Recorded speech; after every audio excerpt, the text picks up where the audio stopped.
Okay, I wanted to talk about something that I brought up the other day, and it was about me being homeless. This was in 2015. I'm just going to kind of like fast forward. And this is when my sister under me, so I have two under me, my baby sister, we had a funeral, which was in 2014. And my sister that I ended up taking care of, her daughter, 4 years later, was murdered. Okay, so before that happened, she has said, I hope and want someone to help my mom. Now, mind you, when you grow up, you live in different parts of the world. Leave it to be if you live in the suburbs and someone in the inner city, you're not seeing each other that often. But you talk on the phones and stuff like that. So anyhow, just a little explanation or explain an example that is. So when she said that, my sister's daughter, I didn't hesitate.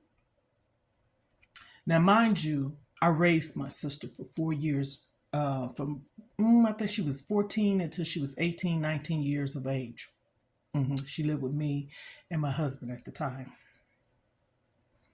So she always was kind of close to me. I wouldn't say kind of, she was close to me. Let me just say it like that. She was close to me. Okay, not no kind of. So when I heard that, I was a CNA before, a personal care aid assistant. So I took care of people that was sick, ill, terminally ill, in their homes, couldn't do for themselves or whatever. I start visiting my sister, and I will make it maybe once a week. Then I go more than once a week, and then I end up spending the night. And next thing you know, I end up moving in with her. She didn't know my intentions. So that was like March of 2015, I want to say. When May came around, we're going to go to this doctor. We're going to go see about yourself. My sister had lost her mobility. And in the midst of that, when I was in her home helping her, she was being mistreated. So she couldn't walk. So I was like her legs, her eyes, her ears, etc. But one would probably say, why did you put up with that? You know what? It's kind of like a contradicting thing because what am I supposed to do? Let my sister just sit there and not live? So I stayed with her for 2 years and 3 months, or 2 months. I went through hell because, as I said, I would clean her house. I was the eyes in the front part of her house. She was always in her room and all this stuff. So I got punched in my eye by her daughter. I had to break up fights and clean her house so she could pass her inspection and stuff like that. So I would sleep on her couch. And in the midst of that, I lost myself and just all kinds of stuff was happening. So that's why I say I start at the age of 52. Excuse me. Sorry about that. I had a cough. I became homeless. Actually, it started before then. So I'm helping, but I'm getting abused. I'm helping and I'm homeless.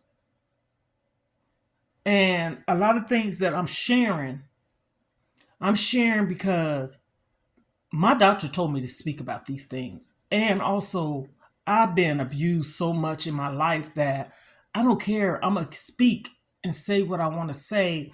I'm not trying to step on nobody's toes. I'm not trying to be cruel, mean, or anything. I'm a very, very, very, very sweet, kind person. A little bit about me: certified nurse assistant, personal care aide, child care provider, register and license. I've done all that. I'm not going to mistreat not a fly, okay? So that's kind of what I wanted to explain about that.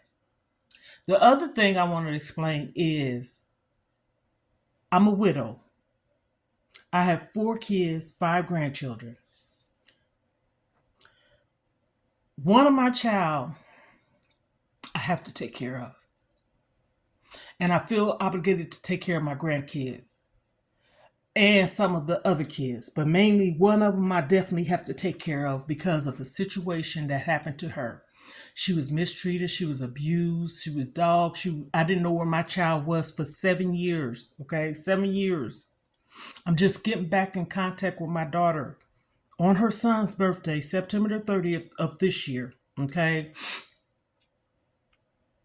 That's why I say, oh, pray for me. Or I say, I've been through so much and I do pray. I do believe.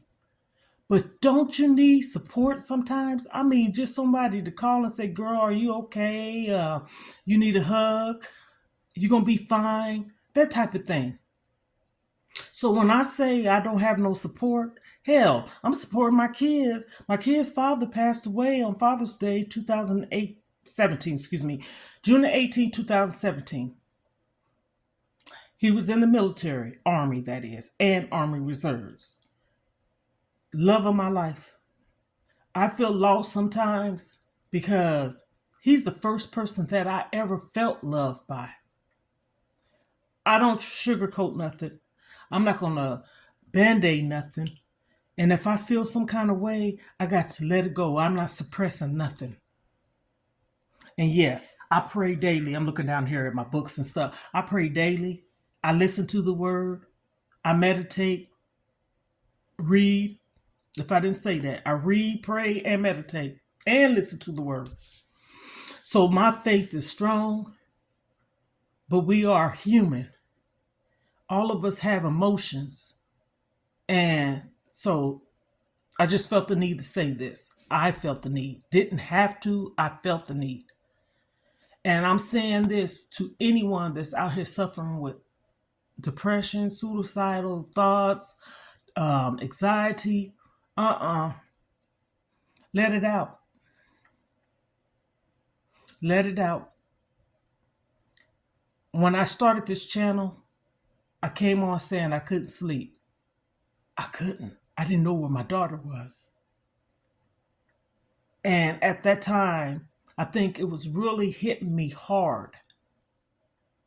So on that note, hey, I come on here and share some more things because I wanted to and I felt led to.